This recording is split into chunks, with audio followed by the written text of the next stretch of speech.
Hello મિત્રો, કેમ છો? આજે આપણે વહીવટી કાયદા પર નવા પ્રશ્નની ચર્ચા કરીશું. આજનો આપણો પ્રશ્ન છે, સત્તા વિભાજનનો સિદ્ધાંત સમજાવો. સત્તા વિભાજનનો સિદ્ધાંત ભારતીય કાનૂની પદ્ધતિના સંદર્ભમાં સમજાવો અને તેની ટીકા પણ સમજાવો. આ સવાલ વારંવાર પૂછાઈ ગયો છે. તમને ખાલી સત્તા વિભાજનનો સિદ્ધાંત પૂછે તો પણ આ જવાબ લખવાનો, ભારતીય સંદર્ભમાં પૂછે તો પણ આ જવાબ લખવાનો છે. ચાલો તો જોઈ લઈએ આજે આ પ્રશ્નને.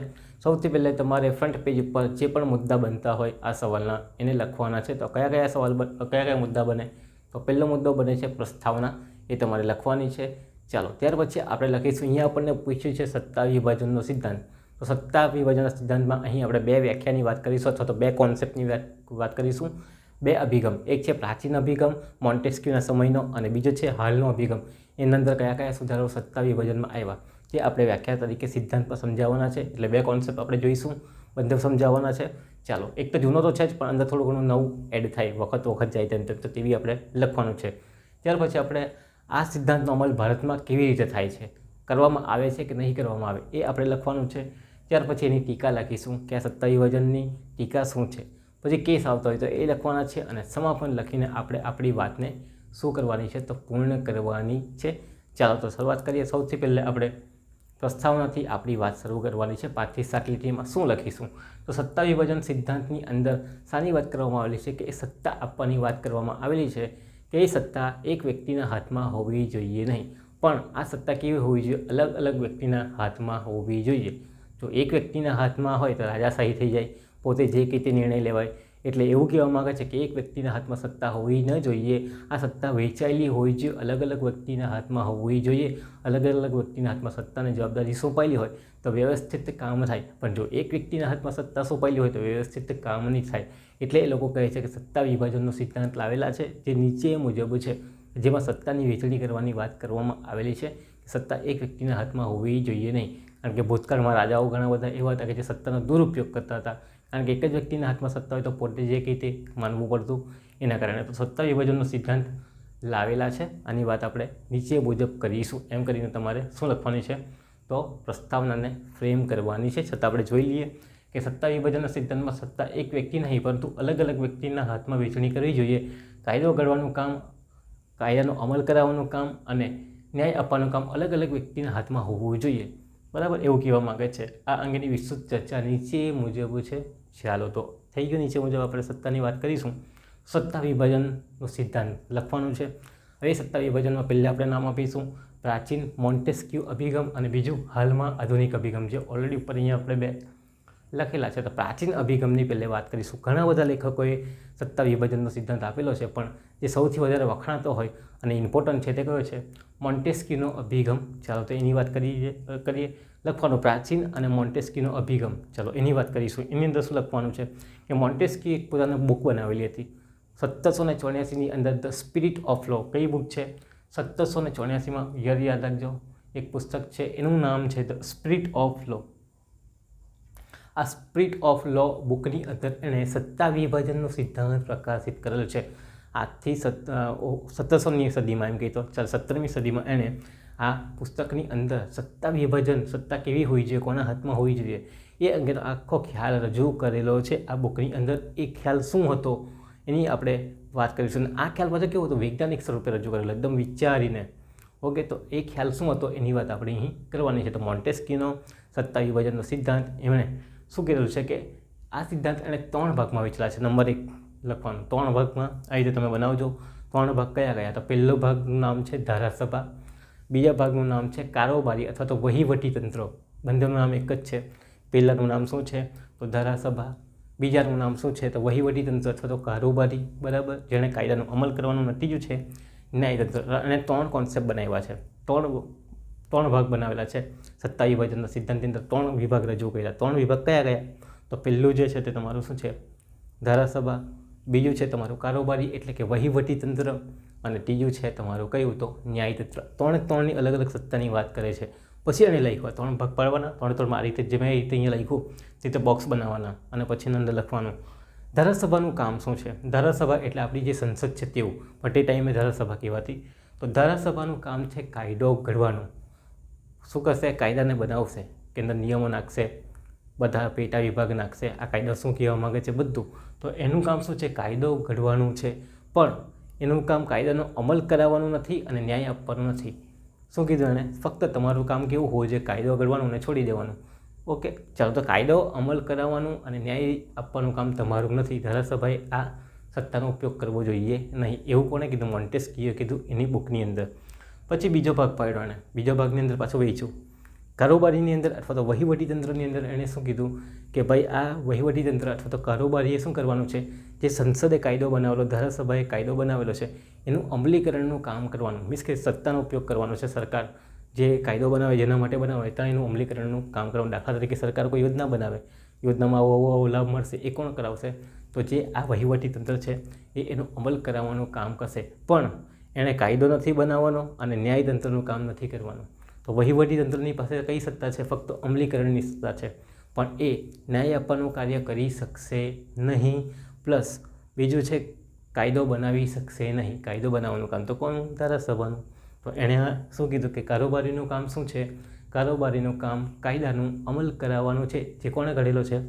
ધારાસભાએ ઘડેલો છે. પણ કારોબારી ન તો કાયદાનો અમલ કાયદાનો ન્યાય આપી શકતી નથી, અથવા તો ન્યાય આપવાનું એનું કામ નથી. બરાબર, એ લખવાનું છે સાથે.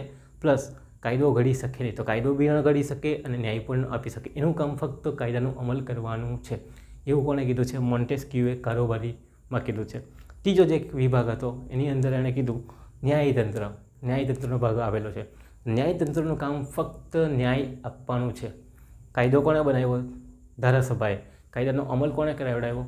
તો કારોબારીએ. હવે જો કંઈ ભૂલ થાય અથવા ખોટું થયું હોય તો ન્યાય આપવાનું કામ કોણ કરશે? ન્યાય આપવાનું કામ ન્યાયતંત્ર દ્વારા થશે. એનો મતલબ કોણ? આ જે કોર્ટ છે, અદાલત છે, એ ન્યાયતંત્ર આપવાનું કામ છે. પણ કાયદાનો અમલ કરાવવાનું, બરાબર, એ કામ કોર્ટનું નથી.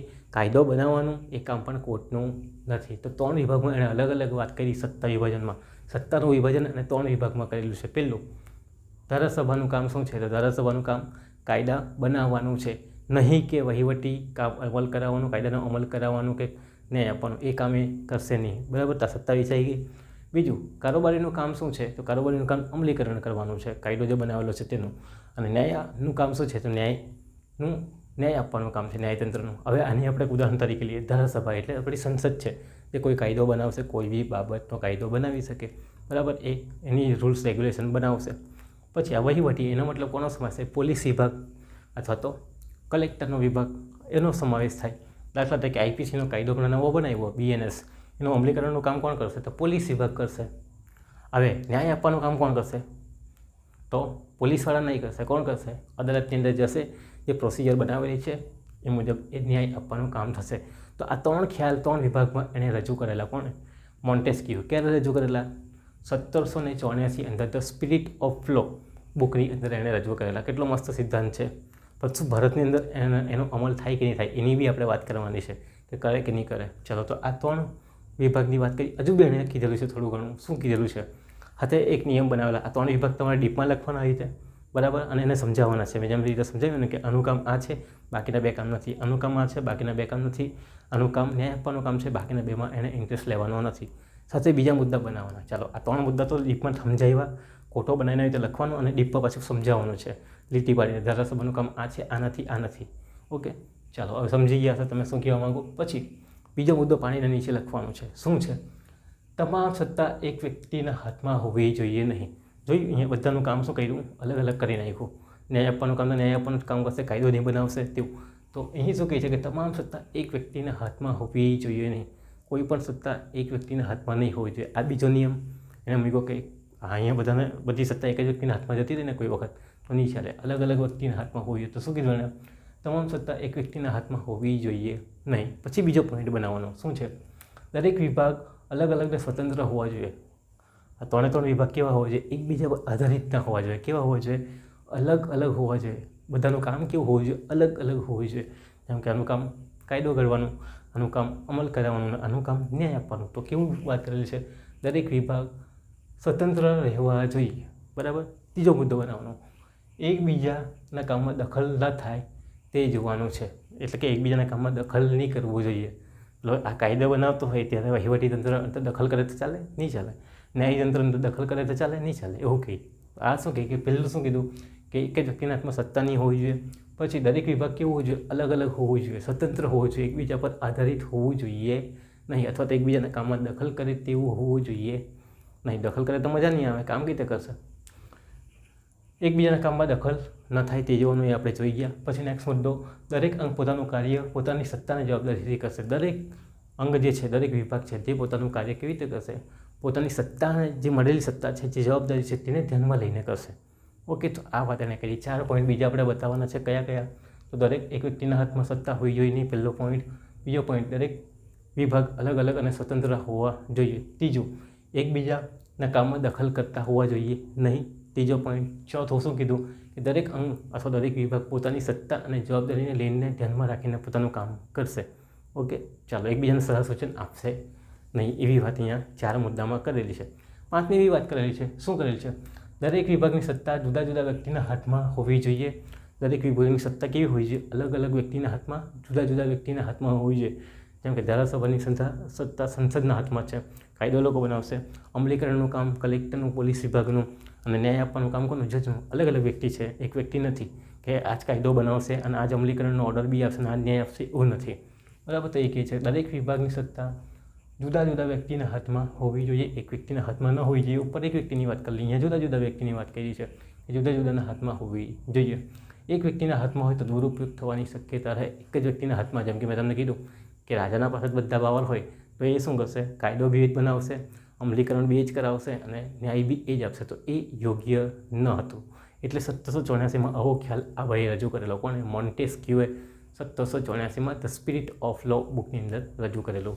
જેનાથી કાર્ય બેવડાય નહીં, વ્યવસ્થિત લોકશાહીનું હનન ન થાય અને લોકશાહીનું પાલન થાય, એ માટે સત્તા વિભાજનનો સિદ્ધાંત જરૂરી છે. ઓકે, તો આ વાત કરેલી. પણ જેમ જેમ જેમ જેમ સમય ગયો તેમ તેમ અંદર વ્યાખ્યાની અંદર શું થયું? ચેન્જીસ આવતા ગયા. કયા કયા ચેન્જીસ આવતા ગયા? તો આધુનિક અભિગમની વાત કરીએ. આધુનિક અભિગમ હાલનો જે અભિગમ છે આપણો સત્તા વિભાજનના સિદ્ધાંતમાં જે ઉમેરાતો ગયો. ચાલો, તો આધુનિક અભિગમ ઉપરના તમામ બાબતો તો આવી જ ગઈ છે કે ધારાસભાનું કામ કરશે, કાયદો ઘડશે, કારોબારી કાયદાનો અમલ કરાવડાવશે, ન્યાયતંત્ર પોતાનું ન્યાય આપવાનું કામ કરશે, એકબીજાના કામમાં દખલ બી નહીં કરશે, બધું નહીં કરશે, સ્વતંત્ર સત્તા દરેક વિભાગના હાથમાં રહેશે. પણ બીજી બી વાત અંદર ઉમેરાઈ ધીરે ધીરે. શું ઉમેરાય? કે આધુનિક અભિગમમાં ઉપરનો સિદ્ધાંત સાથે અમુક બાબતો ઉમેરાઈ ગઈ છે જે નીચે મુજબ છે. બરાબર? શું છે? ત્રણેય અંગો પર અંકુશ અને મર્યાદા હોવી જોઈએ. 3 વિભાગને સત્તા તો આપેલી છે, બધી જવાબદારી પણ આપેલી છે, પણ એના ઉપર શું હોવું જોઈએ? તો અંકુશ અને મર્યાદાની વાત કરી. લાવ્યા ને નવું કોન્સેપ્ટ. બરાબર? તો નવું કંઈ ઉમેરાયું. શું ઉમેરાયું? એ 3 અંકોને ભલે કામ કરવાની સત્તા છે બધી, પણ એ કામ કરવાની સત્તામાં બી શું હોવું જોઈએ? અંકુશ અને મર્યાદા હોવી જોઈએ. અંકુશ અને મર્યાદાને ધ્યાનમાં રાખીને શું કરવાનું છે? તો કાયદાનો અમલ કરાવડાવવાનો છે અથવા તો કાયદો ઘડવાનો છે. દાખલા તરીકે આપણે ન્યાયતંત્રની વાત કરીએ. જજને 1000 રૂપિયાની સત્તા હોય દંડ કરવાની, તો કેટલી કરી શકશે? 1000 રૂપિયા. એનો મતલબ શું થઈ ગયું? અંકુશ અને મર્યાદા આવી ગઈ. ધારાસભા ફક્ત આ બાબતો પર જ કાયદો બનાવી શકે. જેમ કે પરિશિષ્ટ 7 આવી ગઈ ને. પરિશિષ્ટ 7ની અંદર શું છે? તો તમારી કેન્દ્ર સરકારની યાદી, રાજ્ય સરકારની યાદી, સંમતિ યાદી. કેન્દ્ર સરકારના જ કાયદા બનાવશે, રાજ્ય સરકારના જ કાયદા બનાવશે. એકબીજાના કાયદામાં ધ્યાન આપી નહીં શકે. બરાબર ને? તો આ શું થઈ ગયું? આપણને અંકુશ અને મર્યાદા જોવા મળે કે અમુક વિષય અમારા માટે મર્યાદિત છે. તો એ બી કોન્સેપ્ટ આવી ગયો નવો કે 3 અંગો પર અંકુશની મર્યાદા હોવી જોઈએ. ઉદાહરણ તરીકે લખી શકો તમે, લખો હોય તો. પરિશિષ્ટ 7ની અંદર જોવા જઈએ તો અલગ અલગ વિષયો આપેલા છે. કેન્દ્ર સરકાર કેન્દ્રની બાબત પર કાયદો બનાવશે, રાજ્ય સરકાર યાદની બાબતમાં. ન્યાયતંત્રની વાત કરીએ તો ભાઈ સેશન અદાલતને ફાંસી આપવી હોય તો હાઈકોર્ટને પૂછીને આપવી પડે. તે શું છે? અંકુશ બતાવે. બીજું, કાયદાની નીતિ ઘડવાનું કામ ધારાસભાએ કરવું, પણ જે પેટા નિયમો કે વહીવટ કે પ્રક્રિયા બનાવવાની એનું કામ કોના પર છોડી દેવાનું? વહીવટી તંત્ર પર. હવે ધારાસભા આખો કાયદો જ બનાવ્યા કરશે, ઝીણી બાબતો બી હું કરવાનું હું નહીં કરવાનું એવું બનાવશે તો નહીં મજા આવશે. તો એણે શું કીધું કે ભાઈ કાયદાની નીતિ ઘડવાનું કામ, કાયદો બનાવવાનું કામ તમારું છે. કોનું? ધારાસભાનું. પણ જેના પેટા રૂલ્સ બનાવવાના, જે નિયમો બનાવવાના, બરાબર ને, તે કામ કોના પર છોડી દેવાનું? તે કામ વહીવટી તંત્ર પર છોડી દેવાનું. દાખલા તરીકે એડમિશન આપવાનું કામ કોનું છે? જે પ્રોસેસ બનાવવાની તે યુનિવર્સિટીની છે, પણ જ્યાં ફોર્મ્સ ભરવાનું, બરાબર, ફોર્મ્સ અંદર શું લખવાનું, કઈ વસ્તુ જરૂરી છે, કઈ વસ્તુ જરૂરી નથી, એ કામ કોના પર છોડી દેવાનું? કોલેજ પર. કેટલી ફીસ ભરવાની, કાં ભરવાની, કેવી રીતે ભરવાની, સમય કોણ નક્કી કરશે, એ બધું કોણ કરશે? કોલેજ કરશે, એવું કહેવા માંગે છે. ઓકે, ચાલો, તો કાયદાની નીતિ ઘડવાનું કામ કોનું છે? ધારાસભાનું છે. પણ જે પેટા નિયમો રૂલ્સનું કાર્ય વહીવટી તંત્ર છે. વહીવટી તંત્ર શું કરશે? ડિસિઝન લેશે. પોતાના એરિયા મુજબ લેવું પડે ને. પોલીસ વિભાગ હોય તો પોલીસ વિભાગ પોતાના એરિયા મુજબ ડિસિઝન લેશે, બરાબર ને, શું કરવું શું નહીં કરવું. અમુક જગ્યાએ પેલી જેમ કે અહીંયા બેરીગેટ લગાવવાના કે નહીં લગાવવાના, તો દમણ નજીક છે વલસાડમાં એટલે બેરીગેટ લગાવવું પણ સુરતમાં ન લગાવતા હોય, કારણ કે ત્યાં પછી દમણ નથી લાગતું, બરાબર, દૂર થઈ જાય. એટલે એવા બધા નિયમો હોય. તો દારૂબંધીનો કાયદો તો સરકારે બનાવી દીધો, પણ જે પેટા રૂલ્સ કાં બેરીગેટ કરવું, કાં તપાસ કરવી, કાં ન કરવી, એ કોણ બનાવશે? પોલીસ વિભાગ કરશે. એવું ચેકપોસ્ટ બનાવવાનું કામ એમ. ચાલો, ત્રીજો મુદ્દો, વહીવટીતંત્રનું કામ નિર્ણયનું અમલીકરણ કરવાનું છે. કોનું છે? વહીવટીતંત્રનું કામ. તમને ખબર છે કે નિર્ણયનું અમલીકરણ કરવાનું છે, તે સાથે કુદરતી કાયદાના સિદ્ધાંતનું પાલન પણ કરવાનું છે. ચાલો, આ જે વહીવટીતંત્ર છે તે કાયદાનું અમલીકરણ તો કરાવે, એ તો ઓલરેડી એને કીધેલું જ છે, પણ જ્યારે કાયદાનું અમલીકરણ કરે ત્યારે એને કુદરતી ન્યાયના સિદ્ધાંતનું પાલન કરવાનું છે.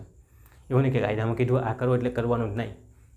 કુદરતી ન્યાયના સિદ્ધાંતનું પાલન કરવાનું છે. જ્યારે એ લોકો કોઈ ચુકાદો આપતો હોય ત્યારે, દાખલા તરીકે પોલીસવાળા બધાને અહીંયા કોઈ ઉભેલો અને મારીને ફટકો મારે તો ચાલે? નહીં ચાલે. કુદરતી ન્યાયના સિદ્ધાંતનું પાલન કરવાનું. ભાઈ એને બોલાવવાનું, પૂછપરછ કરવાનું, ભાઈ તું કોઈ ગુનો કર્યો, પછી હથકડી પહેરાવવાની હોય, એમને થોડી કંઈ પકડીને લઈ જાય, બરાબર. તો આ વસ્તુની વાત છે કે ભાઈ વહીવટીતંત્રનું કામ અમલીકરણ કરવાનું છે, પણ કુદરતી કાયદાના સિદ્ધાંતનું પાલન પણ એમણે કરવાનું છે. એવું નહીં કે પછી મન ફાવે સત્તાનો ઉપયોગ કરે તો ચાલશે નહીં, બરાબર, એની વાત છે. પછી સૌથી મોસ્ટ ઇમ્પોર્ટન્ટ ચોથા મુદ્દાની વાત કરેલી છે કે અદાલતનો અંકુશ રહેશે. અદાલત શું કરશે? અંકુશ રાખશે. કોના ઉપર? તો વહીવટીતંત્ર અને ધારાસભા ઉપર, બંને ઉપર અંકુશ રાખશે. તો શું કીધું છે? વહીવટીતંત્ર અને ધારાસભા ન્યાયિક અને અર્ધન્યાયિક નિર્ણય ઉપર શું રાખશે? અંકુશ રાખશે. કોણ રાખશે? અદાલત. તો આ નવો કોન્સેપ્ટ ઉમેરાયો સત્તા વિભાજનની અંદર કે ભાઈ અદાલત કોના પર અંકુશ રાખશે? તો અદાલત વહીવટીતંત્ર પર, એટલે કે પોલીસ વિભાગ પર અને કલેક્ટર ઉપર શું રાખશે? અંકુશ રાખશે. ધારાસભા ઉપર બી અંકુશ રાખશે. મીન્સ કે સંસદને પણ કંટ્રોલમાં રાખશે. એના જે ડિસિઝન હશે, ન્યાયિક હશે અથવા તો અર્ધન્યાયિક હશે, એના પર શું કરશે? અંકુશ રાખવાનો પ્રયત્ન કરશે. ઉદાહરણ તરીકે ઇલેક્ટ્રોલ બોન્ડ, બરાબર ને, ઇલેક્ટ્રોલ બોન્ડ સરકારે એક યોજના બહાર પાડેલી હતી, પણ કેસ કરવામાં આવે છે કે આ બરાબર નથી, તો તરત જ સુપ્રીમ કોર્ટે ઓર્ડર કર્યો કે ભાઈ આ તમારા બોન્ડની યોજના પાછી લઈ લે ને. તો આ વસ્તુ થાય. પછી સરકાર ઘણી બધી યોજનાઓ અથવા એવા કોઈ મુદ્દાઓ બહાર પાડતી હોય, એવા કોઈ કાયદા બનાવતી હોય જે મૂળભૂત અધિકાર કરતાં અલગ પડતા હોય, તો ત્યારે પણ સુપ્રીમ કોર્ટ શું કરતી હોય અથવા તો હાઈકોર્ટ શું કરતી હોય? શો મોટો લઈને એને અટકાવતી હોય કે આ તમારી જોગવાઈ મૂળભૂત અધિકારને ભંગ કરે છે, તો આને રદ કરો. તો આ શું બતાવે છે? અદાલતનો અંકુશ રાખશે. શા પર? વહીવટીતંત્ર પર અને ધારાસભા પર, બરાબર. એ પણ કોઈ પોલીસવાળા પછી ફટકા મારવાનું ચાલુ કરે તો નહીં ચાલે. કોના અંકુશ છે? અદાલતનો અંકુશ છે. હવે તમે એને કંઈ ભૂલ કરી તો પકડો, 24 કલાક રાખો અને પછી મેજિસ્ટ્રેટની સમક્ષ રજૂ કરો. કુદરતી ન્યાયના સિદ્ધાંતનું પાલન કરો. એમને તમે ડાયરેક્ટ મારો અને એ કરો તો નહીં ચાલશે ને. તો આવા જે બધા મુદ્દાઓ જે છે તે તમારે અહીં ધ્યાન રાખવાના છે. તો 4 બાબતો જે ઉમેરાય છે તે નવી છે. એક તો અંકુશને મર્યાદા હોવી જોઈએ. સત્તાની જવાબદારી પર એની વાત કરી. કાયદા ઘડવાનું કામ ધારાસભા, પણ જે પેટા વિભાગ ઘડવાનું કામ તે કોણ? વહીવટતંત્ર પર છોડી શકાય. છોડવું હોય તો, બધા નથી છોડતા પણ છોડી શકાય, કે આ રીતે તમે નિર્ણય લઈ શકો છો. વહીવટતંત્રનું કામ નિર્ણયનું અમલ કરાવવાનું છે, પણ સાથે સાથે એણે કુદરતી કાયદાના સિદ્ધાંતનું પાલન કરવાનું, સુનાવણીનો અધિકાર, નોટિસ મોકલવાનો અધિકાર, બરાબર ને, એ બધા આવશે અંદર. જ્યારે આપણે આવશે ત્યારે મેં સમજાવીશ. કુદરતી ન્યાયનો સિદ્ધાંતનો પણ સવાલ ઇમ્પોર્ટન્ટ છે, આવવાનો છે. અદાલતનો અંકુશ પણ રહેશે. કોના ઉપર? જ્યારે આ લોકો પોતાની સત્તાની જવાબદારી ઉલ્લંઘન કરતા હોય. કોણ છે? વહીવટીતંત્ર, એટલે કે પોલીસ વિભાગ અથવા તો કલેક્ટર અથવા તો મામલતદાર કે કોઈ બી વહીવટતંત્ર. ધારાસભા એટલે સંસદ બી ગમે તેવા કાયદા બનાવતી હોય ત્યારે પણ શું કરવામાં આવે? એના પર સ્ટે લેવામાં આવે કે આ લોકોના જે નિર્ણય છે, આ લોકોના જે કાયદો છે બરાબર નથી. તો આ જે છે આપણો કુદરતી ન્યાય સત્તા વિભાજનનો સિદ્ધાંત, બરાબર. આટલી મોટી ડીપ ચર્ચા છે સત્તા વિભાજનમાં, જેમાં મોન્ટેસ્ક્યુનો ખ્યાલ બી આવી જાય છે અને આધુનિક અભિગમ પણ આવી જાય છે. ઓકે, તો આપણે સત્તા વિભાજનનો સિદ્ધાંત સમજાવ્યો. શું ભારતની અંદર સત્તા વિભાજનનો સિદ્ધાંતનો ઉપયોગ થાય છે? ચાલો, તો હવે એની વાત કરવાની, મુદ્દો બનાવવાનો છે. તો ભારતની અંદર આપણે જોઈએ તો 3 કોન્સેપ્ટ સ્વીકારેલા છે, બરાબર. 3 વિભાગનું કામ કે ધારાસભાનું કાયદો ઘડવાનું છે, ન્યાય આપવાનો નથી અથવા તો વહીવટનું અમલીકરણ કરવાનું નથી, લેખું વાત બરાબર છે. 3 મુદ્દા 3 અંગ ભારત સરકારે સ્વીકારેલા છે. ભારતની અંદરનો ઉપયોગ કરવામાં આવે. કયા 3? આ ધારાસભાનું કામ શું છે? કાયદો ઘડવાનું છે, પણ ન્યાય આપવાનો નથી, પ્લસ અમલીકરણ કરવાનું નથી. કારોબારીનું કામ એટલે કે વહીવટતંત્રનું કામ વહીવટ કરાવવાનું છે, વહીવટનો અમલ કરાવવાનો છે, નહીં કે લોકોએ કાયદો ઘડવાનો છે કે ન્યાય આપવાનો છે. પણ આપણે અહીંયા તમે જોયું તો કલેક્ટર લોકો ન્યાય આપતા હોય, આપે કે નહીં? મામલતદાર લોકો પણ સુનાવણી કરીને ન્યાય આપતા હોય સિવિલ બાબતની અંદર. ન્યાયતંત્રની વાત કરીએ, ન્યાયતંત્રનું કામ ન્યાય આપવાનું છે, નહીં કે કાયદો ઘડવાનો. એ લોકો કાયદો ઘડવા બસતા નથી અને વહીવટીનો અમલ પણ કરાવડાવતા નથી પોલીસને મોકલીને, બરાબર ને. જાતે જજ નથી જતા પહેલાંને પકડવા માટે, પોલીસ જાય છે એવું એમ. તો આ 3 વિભાગની કામગીરી ભારત સરકારે સ્વીકારેલી છે, તો ભારતની અંદર એનો ઉપયોગ કરવામાં આવે છે. પણ સત્તા વિભાજનનો સિદ્ધાંત સ્વીકારેલો નથી. એક જ વ્યક્તિના હાથમાં સત્તા, અલગ અલગ વ્યક્તિના હાથમાં સત્તા આવવી જોઈએ, એક વ્યક્તિના હાથમાં ન હોવી જોઈએ. એ સિદ્ધાંતનું પાલન આપણા ભારતની અંદર થતું નથી. કેમ નથી થતું? કયા કયા એવા મુદ્દા છે કે જેમાં આપણને લાગે છે કે ભારતમાં સત્તા વિભાજનનો સિદ્ધાંતનો ઉપયોગ થતો નથી? કારણ કે કોઈનો કોઈ એકબીજા ઉપર આધારિત હશે, કોઈનો કોઈ તો કંટ્રોલ લાગતો હશે ને. અહીંયા શું છે, આની સત્તા અલગ અલગ છે નહીં, પણ એવા પણ ડિસિઝન છે જેની અંદર બધા પર કંટ્રોલ કરવામાં આવે છે. કઈ બાબતો છે કે જેમાં સત્તા વિભાજનનો સિદ્ધાંત સ્વીકારવામાં આવતો નથી અથવા સ્વીકારાયેલો નથી? એવી કઈ બાબતો ભારતની કાનૂની પદ્ધતિમાં જોવા મળે છે?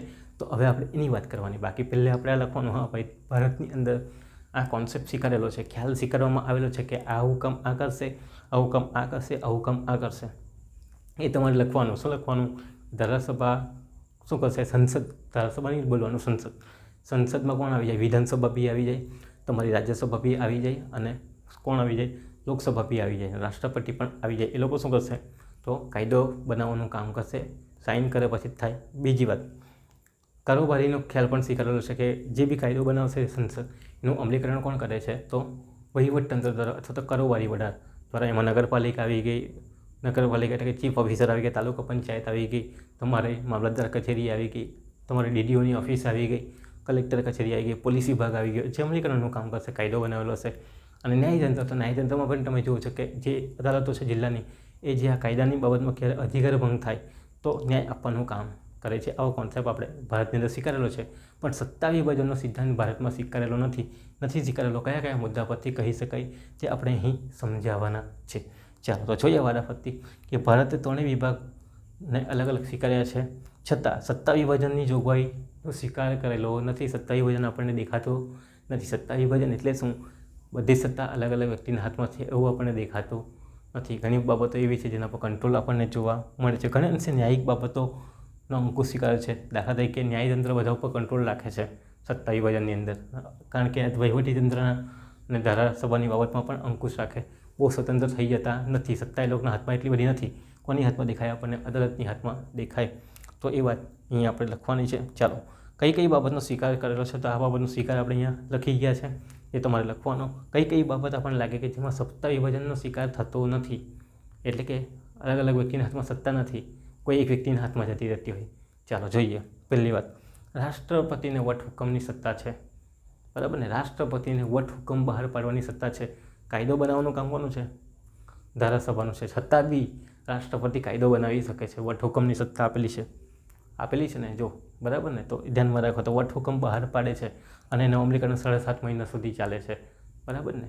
6 મહિના માટે બહાર પડે, પછી બીજા 1.5 મહિના. એટલે તમારે ધ્યાનમાં રાખવાનું છે કે રાષ્ટ્રપતિ કામ આનું છે ધારાસભાનું, કાયદો બનાવવાનું, છતાં બી રાષ્ટ્રપતિ પોતે જાતે કાયદો બનાવી શકે છે, બરાબર. એટલે કે વટહુકમ બહાર પાડી શકે અને એનું પાલન, અમલીકરણ કરાવડાવી શકે છે કે તમારે આ કરવાનું છે, બરાબર ને. એવી કન્ડિશન હોય ત્યારે, બરાબર. તો આના પછી આપણે કહી શકીએ કે સત્તા વિભાજનનો સિદ્ધાંતનો સ્વીકાર થતો નથી. કામ તો આનું છે કાયદો બનાવવાનું, છતાં બી રાષ્ટ્રપતિ કાયદો બનાવે છે, બરાબર ને. ધારાસભા એટલે સંસદ નથી બનાવતી, કોણ બનાવે? રાષ્ટ્રપતિ બનાવે છે. બરાબર. ચાલો, સેમ એઝ રાજ્યપાલને બી લાગુ પડે. રાજ્યપાલ પણ શું કરે? વટહુકમ બહાર પાડે રાજ્યના સંદર્ભમાં, બરાબર ને. બરાબર કામ નહીં કરતા હોય તો કે આ કામ કરવાનું છે, ઇમરજન્સી લાગુ કરવાની છે, બરાબર ને. એવું બધું. તો અહીં બી લખવાનું કે રાષ્ટ્રપતિનો વટહુકમ અને રાજ્યપાલનો વટહુકમ એટલે કામ વિધાનસભાનું કામ કાયદો ઘડવાનું છે, છતાં રાજ્યપાલ ઘણી વખત કાયદો બનાવે છે. આવીને સત્તાનો ઉપયોગ થયો ને, આનું કામ છે, છતાં બી આંગળી કરી. કોણે કરી? તો રાષ્ટ્રપતિ અથવા તો રાજ્યપાલે. તો અહીં આપણને સત્તા વિભાજન દેખાતું નથી, બરાબર ને. કારણ કે આની સત્તા છે, છતાં કોઈ બીજો એની સત્તાનો ઉપયોગ કરી રહ્યો છે. તો એ કહી નહીં શકીએ આપણે કે સત્તા વિભાજન ભારતમાં છે. આ ઉદાહરણ છે. બીજું, રાષ્ટ્રપતિને વીટો પાવરની વાત છે. કાયદો બનાવવાની વાત કોની છે? ધારાસભાની. ધારાસભા કાયદો બનાવે, સંસદ, બરાબર ને. સંસદની અંદર લોકસભા કાયદો બનાવે, રાજ્યસભામાં જાય, રાજ્યસભા પછી ક્યાં જાય? રાષ્ટ્રપતિ પાસે પાવર છે કાયદો ન બનાવવાનો, કેન્સલ કરવાનો. કાયદો કોણે બનાવ્યો? ધારાસભાએ, છતાં કેન્સલ કરી નાખ્યો, રાખી મૂક્યો. તમને ખબર છે વીટો પાવરનો ઉપયોગ કરે રાષ્ટ્રપતિ, તને ખિસ્સામાં કાયદો ઉપર રાખી મૂકે, પાસ નહીં થવા દે. તો આ બી શું છે? સત્તાનો ઉપયોગ.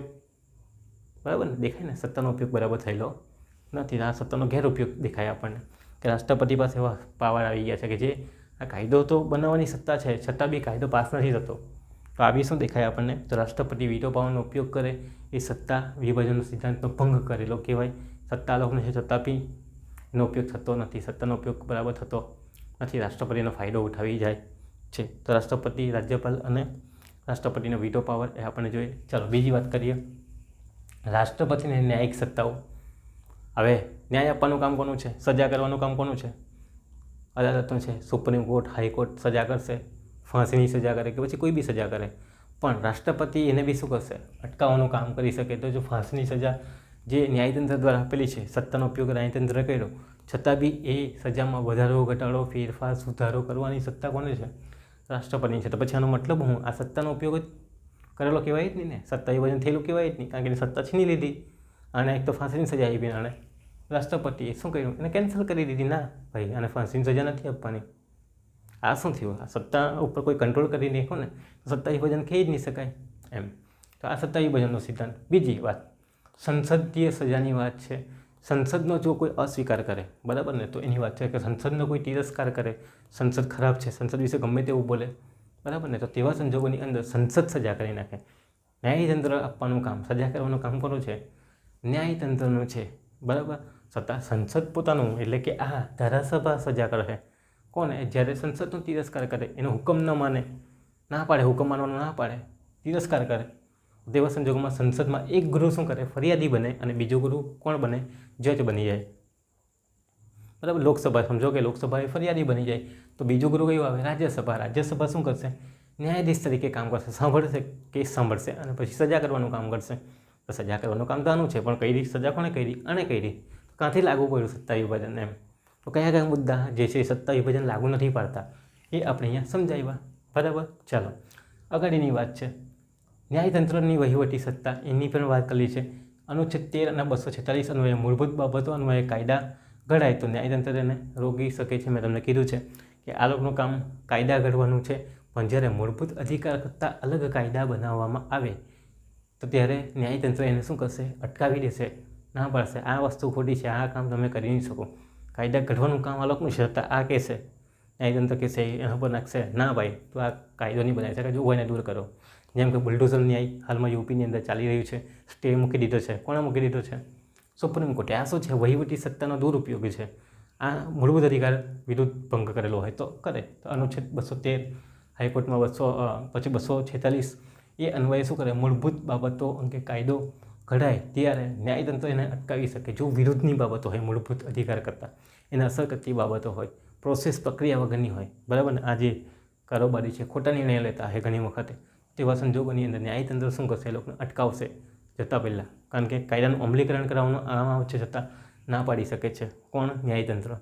કાયદો ઘડવાનું કામ આ લોકોનું છે છતાં અટકાવી શકે. તમે આજે જો કહો છો તેને દૂર કરો, આ કાયદો તમે ઘડી નહીં શકો, તમે તમારી જે બોર્ડર છે તેને ઓળંગી રહ્યા છો. તો આ વસ્તુ સમજાવવાની છે. તો 5 બાબત આપણે લખવાની છે કે ભારતમાં સત્તા વિભાજનનો સિદ્ધાંતના 3 કોન્સેપ્ટ સ્વીકારેલા છે. બરાબર ને? આ આનું કામ કરે છે, આનું કામ કરે છે, આ આનું કામ કરે છે, પણ સત્તા વિભાજનનો સિદ્ધાંતનો સ્વીકાર થતો નથી. તેમાં આપણે આ 5 બાબત સમજાવવાની રહે છે. કેમ સ્વીકાર નથી થતો? આના કરતાં બીજા બહુ બધા પોઈન્ટ આવતા છે, પણ હું આપણે અહીંયા બહુ થઈ ગયું, કારણ કે આપણે વધારે પોઈન્ટ લખશું સવાલનો જવાબ લંબાઈ જાય, 35-40 મિનિટ થઈ જતી હોય. લખવામાં બી આપણને એટલો જ સમય જાય અને સમજવામાં પણ એટલો જ સમય જાય. એટલે આપણે આપણો કન્ટેન્ટ 7 થી 8 પેજમાં હોવું જોઈએ, એટલે એટલા મુદ્દા આપણે લખેલા છે. ચાલો હવે વાત કરીએ આપણે સત્તા વિભાજનના સિદ્ધાંતની ટીકા. અલગ અલગ વ્યક્તિના હાથમાં સત્તા હોય છે, પણ ઘણી વખત ના પાડે કે અલગ અલગ વ્યક્તિના હાથમાં સત્તા નહીં હોય છે. કેમ એવું? કેમ કે એની ટીકા કરવાની છે આપણે. કેમ એવું લાગે કે આને બી સત્તા અલગ, આને સત્તા, આને બી સત્તા, એ બરાબર નથી? કેમ એવું લાગે? ઉદાહરણ આપવું. બરાબર ને? દાખલા તરીકે લેબરના ટીચર્સ છે, ટેક્સેશનના ટીચર છે, અને પછી કંપની સમજો ને કે ફેમિલીના ટીચર, બધા અલગ અલગ પોતાનું કામ કરે છે, તો વેલ એન્ડ ગુડ છે. પણ ફેમિલીવાળો અને કે નહીં તારા સવાલ નહીં આપવાના, પછી લેબરવાળો કે નહીં આ સવાલ ખોટો સમજાવે છે, એકબીજાના કામમાં ટાંપશે પૂરે તો.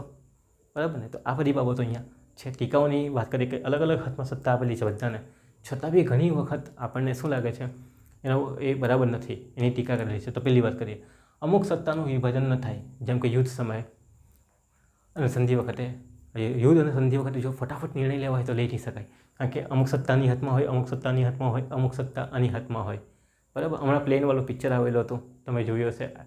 2019ની આજુબાજુનો કેસ છે, પેલો પ્લેન હાઈજેક કરી નાખેલો હોય તેનો કેસ છે. મને હાલમાં યાદ નથી, પણ એ પ્લેનના કિસ્સાની અંદર એવું જ છે કે એકબીજા ઉપર સત્તા અલગ અલગ વ્યક્તિના હાથમાં હોય, એના કારણે બધાને પૂછીને કામ કરવું પડતું હતું. એક વ્યક્તિના હાથમાં સત્તા નથી, જેના કારણે ડિસિઝન લેવામાં બહુ સમય થાય, અને પ્લેન પંજાબમાં, હરિયાણામાંની જગ્યાએ પછી ક્યાં ઉતરે છે? તો પાકિસ્તાનમાં ઉતરે છે, એનું કામ છે. તો આવું બધું કંઈ છે. તો અમુક સત્તાનું વિભાજન ના થાય, બરાબર ને. જેમ કે યુદ્ધ સમયે સંધિ વખતે જ્યારે ફટાફટ ડિસિઝન લેવાનું હોય તો શું કરવાનું? બધાને પૂછી અલગ અલગ વ્યક્તિના હાથમાં સત્તા, તો બધાને બોલાવવા પડે, મિટિંગ કરવી પડે, સમય વેડફાય, બરાબર. તો ત્યારે અમુક સત્તાનું વિભાજન નહીં થાય. જેમ કે યુદ્ધ સમયને સંધિ વખતે લખી દેવાનું છે, પછી ડિસિઝન લેવાનું હોય યુદ્ધનું, પેલા એરફોર્સવાળાને પૂછો, પછી મિલિટરીવાળાને પૂછો, NSG વાળાને પૂછો, બધાને પૂછીને કરશું તો પેલા આવીને એટેક કરીને ક્યાં નીકળી જાય ખબર પણ ના પડે. બીજી વાત, ઝડપી નિર્ણય લેવામાં સમય વેડફાય. જો સત્તાનું વિભાજન થયેલું હોય તો ઝડપી નિર્ણય લેવામાં આપણને તકલીફ પડે. ઝડપી નિર્ણય આપણે ફટાફટ લઈ શકતા નથી. જેમ કે યુદ્ધ સમય મેં તમને કીધું, તો ઝડપી નિર્ણય લેવામાં સમય વેડફાઈ જાય છે. બધાને પૂછવાનું, ભેગા કરવાના, અને પછી ડિસિઝન લેવાનું. અલગ અલગ વ્યક્તિના હાથમાં સત્તા, તો પ્રોસેસ આખી અલગ હોય, બરાબર. એના કારણે ઘણી બાબત એકબીજા પર આધારિત, અને ઘણી બાબત એકબીજા પર આધારિત જ હોય. એકનું કામ બીજો કરે, બીજાનું કામ ત્રીજો કરે, એવી સત્તા આપેલી હોય, જેના કારણે વાર લાગે, બહુ સમય જાય. એના કારણે સત્તા વિભાજનનો સિદ્ધાંત ખોટો બનાવેલો એવું કહે છે. એક વ્યક્તિના હાથમાં સત્તા હોવી જોઈએ. કાર્યબોજ વધે, પ્રક્રિયા જટિલ બને.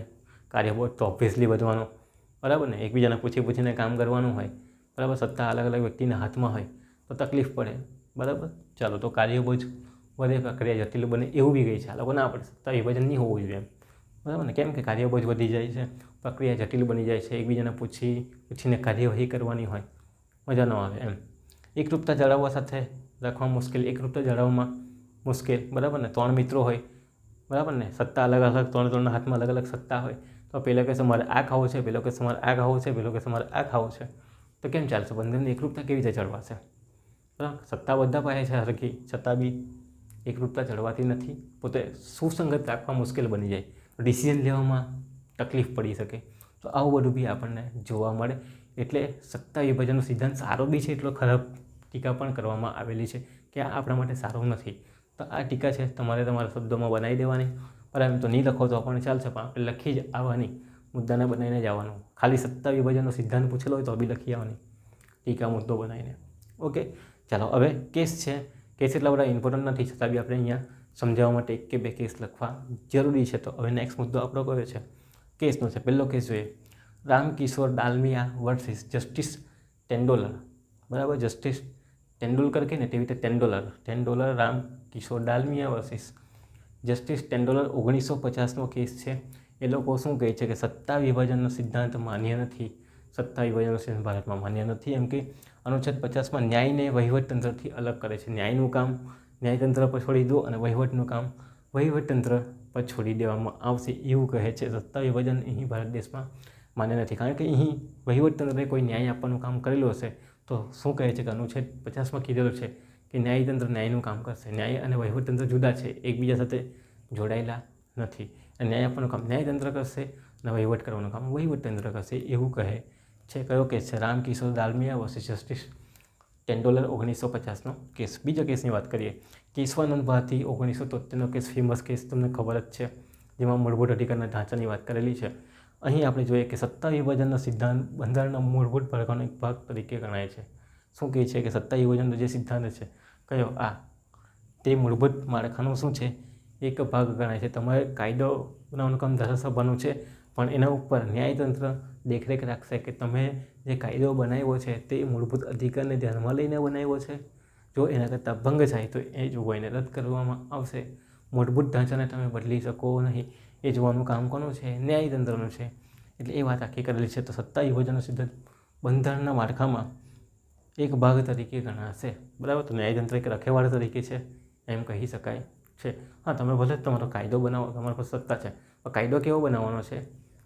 મૂળભૂત અધિકારને અસર કરતો હોય તેવો નહીં, બરાબર. કાયદાને ધ્યાનમાં લઈને બનાવવાનો છે. ચાલો, બીજી વાત, કરતારસિંહ. ત્રીજો કેસ છે Kartar Singh versus state of Punjab, 1995નો કેસ છે.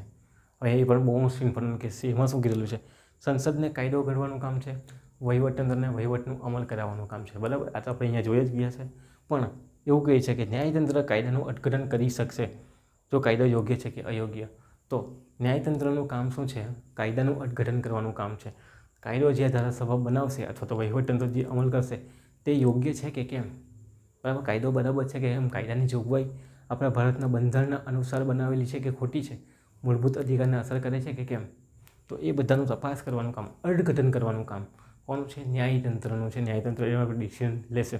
તો આ બી વાત છે, સત્તા વિભાજનના સિદ્ધાંતમાં સત્તાનો ઉપયોગ ભલે તમે કરો છો, પણ એના ઉપર અંકુશ રાખવાનું કામ કોનું છે? ન્યાયતંત્રનું છે. ન્યાયતંત્ર પર દેખરેખ રાખશે, અંકુશ રાખશે કે તમે જોગવાઈનું પાલન કરો છો કે કેમ. જ્યારે કાયદો બનાવેલો છે ત્યારે, બરાબર, એ કાયદા બનાવવા પાછળ જે તમારો હેતુ છે એ બરાબર છે કે કેમ, એ ધ્યાનમાં રાખવામાં આવે પછી, બરાબર. તો હવે ન્યાયતંત્ર શું કરશે? એના પર અર્થઘટન કરવાનું કામ પણ કરે છે કે આ કાયદો શું કહેવા માંગે છે. તો આ 3 કેસ તમારે સમજાવવાના છે. આ કયો છે? Kartar Singh versus state of Punjab 1995નો કેસ. પછી તમારે શું લખવાનું? સમાપન. આમ ભારત દેશની અંદર સત્તા વિભાજનનો સિદ્ધાંતનો સ્વીકાર તો કરેલો નથી, પણ સત્તા વિભાજનના જે વિભાગો છે, જેમ કે કારોબારીનું કામ કારોબારીનું અમલ કરાવવાનું છે, કાયદાનું અમલ કરાવવાનું કામ ધારાસભાનું કામ એટલે કે સંસદનું કામ કાયદો ઘડવાનું, અને ન્યાયતંત્રનું કામ ન્યાય આપવાનું છે. જ્યારે આ વહીવટીતંત્ર અને ધારાસભા પોતાની મૂળભૂત બાબતો કરતાં અલગ કાયદો બનાવે, એટલે કે લોકોને હેરાન કરતો કાયદો બનાવે, જોગવાઈનો ભંગ કરતો કાયદો બનાવે, ત્યારે ન્યાયતંત્ર એના પર અંકુશ રાખતી હોય. તેમજ રાષ્ટ્રપતિ આપણે જોઈ ગયા છે કે રાષ્ટ્રપતિ બી શું કરે છે? તો રાષ્ટ્રપતિ બી સત્તા વાપરતા હોય પોતાની, ભલે સત્તા ધારાસભાની હોય, પણ એટલે ભારત દેશે આ પદ્ધતિની અંદર સત્તા વિભાજનનો સિદ્ધાંત ઘણે અંશે સ્વીકારેલો નથી, જે આપણે ઉપર ચર્ચા કરી ગયા છે. આ રીતે તમારો સવાલને પૂર્ણ કરવાનો છે. એટલે સૌથી પહેલે પ્રસ્તાવના લખજો, પછી સત્તા વિભાજનના સિદ્ધાંતને 2 ભાગમાં વહેંચવાનું છે, મોન્ટેસ્ક્યુનો અભિગમ અને આધુનિક અભિગમ, તે તમારે વેચવાનું. ચાલો પછી ભારતના અંદર તેનો ઉપયોગ અને અમલ. તો ભારતના અંદર ઉપયોગના અમલની વાત કરવાની છે. ત્યાં 3 કોન્સેપ્ટ સ્વીકારેલા છે, ખ્યાલ સ્વીકારેલો છે, પણ સત્તા વિભાજનનો સિદ્ધાંત સ્વીકારેલો નથી. શાના પરથી કહી શકાય? તો મુદ્દા બનાવીને સમજાવવાના 5.